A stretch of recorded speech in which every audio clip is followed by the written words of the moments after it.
This week in wrestling history features some of the most unbelievable moments the industry has ever seen. Mick Foley lost 2/3 of his ear during a match and kept wrestling.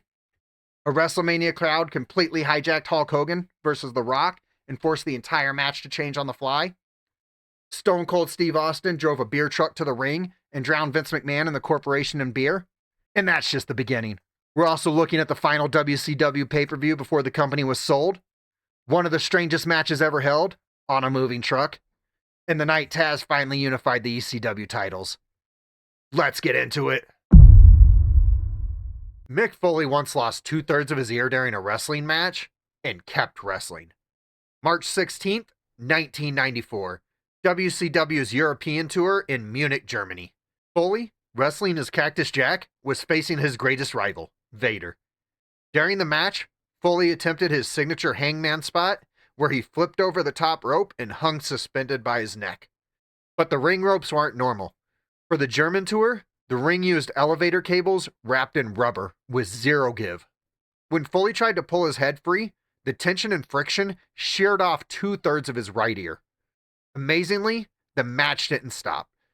Foley kept wrestling for several more minutes while bleeding profusely. At one point, referee Frenchie Bernard even picked up the severed ear from the mat and handed it to the ring announcer. After the match, doctors said the ear could likely be reattached with surgery, but Foley declined so he could keep his wrestling commitments. The missing ear became part of Mick Foley's hardcore legend for the rest of his career. Would you have finished the match after something like that? WrestleMania once had a match where the crowd completely took over the show. March 17th, 2002, WrestleMania X8. On paper, Hulk Hogan was supposed to be the villain, but the moment Hogan's music hit, everything changed. Instead of boos, the 68,000 plus fans inside the Sky Dome erupted with a massive nostalgic roar. Before a single punch was thrown, Hogan and The Rock stood face to face in the ring. When Hogan shoved him, the crowd reaction nearly blew the roof off the building. Later, when Hogan hulked up, the roar was louder than many Attitude Era title wins. The Rock still won the match with 2 rock bottoms and a people's elbow. But after the bell, something unexpected happened. Hall and Nash attacked Hogan for losing, and The Rock returned to save him. The two icons stood side by side, ending the Hollywood era and bringing back the red and yellow Hulkster. Do you think this was the loudest crowd reaction in WrestleMania history? WCW once held a pay-per-view just 5 days before the company was sold. March 18th, 2001. WCW agreed. 2 days before the show, Turner Broadcasting announced it would no longer carry WCW programming. That decision cleared the path for Vince McMahon to purchase the company just days later for around $4.2 million. The main event featured Scott Steiner defending the World Championship against Diamond Dallas Page in a Falls Count Anywhere match. Despite interference, Page refused to quit. He was finally choked unconscious in the Steiner recliner. Just 5 days later, WCW would be sold to the WWF. If WCW had survived, could the company have been rebuilt after this show? 2 wrestlers once fought a match inside the trailer of a moving 18-wheeler going 55 miles an hour, and the only way to win was to climb to the top and honk the truck's air horn. March 19th, 1995, WCW Uncensored. This was the infamous King of the Road match between Dustin Rhodes and the Blacktop Bully. The fight took place inside a caged-off trailer attached to a moving truck. But the real controversy came after the match. At the time, WCW had a strict no-bleeding policy. Both wrestlers intentionally cut themselves to bleed during the bout. When Eric Bischoff found out, he immediately fired Dusty Rhodes, the Blacktop Bully, and the match agent, Mike Graham. The fallout changed wrestling history. After being fired, Dustin Rhodes signed with the WWF, where he had debuted the Goldust character later that same year. Was this the strangest match concept in wrestling history?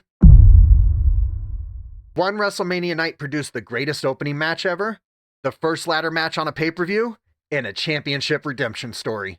March 20th, 1994, WrestleMania X. Owen Hart faced his brother Bret the Hitman Hart in what many consider the greatest opening match in wrestling history. Owen defeated Bret in a technical masterpiece that proved pure wrestling could be just as captivating as high-flying stunts. Later that night, Shawn Michaels faced Razor Ramon in the first ladder match on a pay-per-view for the undisputed Intercontinental Championship. That match created the blueprint for every ladder and TLC match that followed. Despite losing earlier to his brother, Bret Hart returned for the main event. He defeated Yokozuna to win the WWF Championship. And as Bret celebrated in the ring, the entire locker room came out to hoist him onto their shoulders. Do you think Wrestlemania X was one of the greatest storytelling nights in wrestling history? Two ECW champions once crashed through a table, and the match ended when one of them passed out instead of tapping. March 21st, 1999. ECW Living Dangerously. Tazz, the ECW World Champion, faced Sabu, the FTW Champion. The match was an extreme death match, and the finish was pure ECW.